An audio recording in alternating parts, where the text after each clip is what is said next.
Bonjour Catherine. Oui, bonjour Camilla. J'ai vu le site web du gouvernement. C'était tellement effrayant.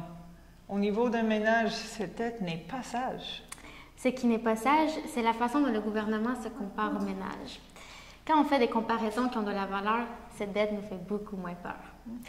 Laisse-moi énumérer 5 volets. Les volets RICA. Les volets FICA. Oui, la dette de l'État est bien plus complexe que celle d'un ménage.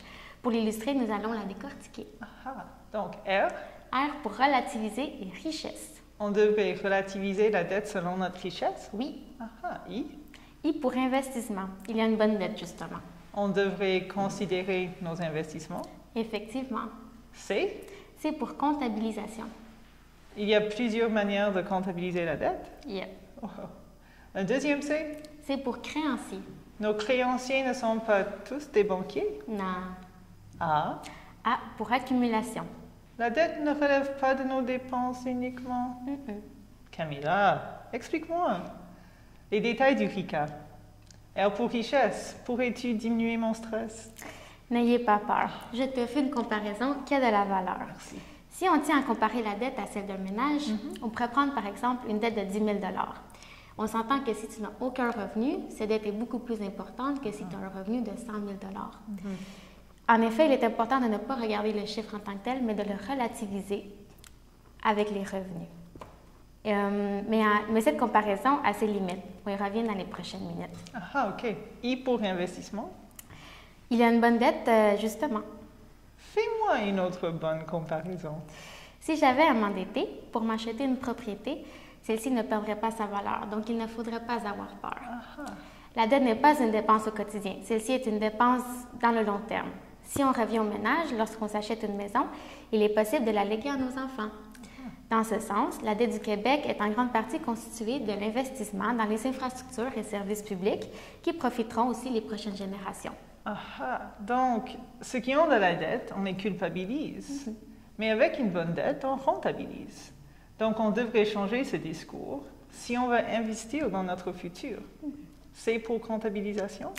Il existe la dette nette, la dette brute et la dette du secteur public. Mais pour alarmer le public, le gouvernement ne parle que de la dette du secteur public et non la dette nette, ce qui veut dire qu'elle ne tient pas compte de ce que l'on appelle les actifs, qui au fond, c'est les biens qui appartiennent et qui apportent au collectif au cours des décennies. Je n'irai pas dans les détails, mais en suivant la comptabilisation de l'OCDE, nous ne sommes pas mal placés par rapport aux autres pays en termes de dette. Bonne nouvelle. C'est pour créanciers? La dette est-elle seulement sur les marchés financiers? Pas du tout. C'est ici que la comparaison avec les ménages ne tient plus. En fait, pour les ménages, nos créanciers sont des banques qui vendent nos dettes sur les marchés financiers. Pour l'État, la réalité est tout autre. Dans le cas du Québec, c'est surtout nous, les citoyens, les créanciers, entre guillemets, à plus de 2/3. Alors, le gouvernement est surtout endetté, on le met encore en guillemets, envers ses propres citoyens pour ses engagements vers la population. A pour accumulation. Faut-il couper dans les services pour une réduction? En fait, la croissance de la dette ne découle pas uniquement des dépenses pour financer les services publics. Les mécanismes économiques qui font surtout la dette variée incluent les crises économiques et les taux d'intérêt. Prenons les taux d'intérêt. Dans les années 90, la dette a beaucoup augmenté. Pourquoi? Une croissance des taux d'intérêt.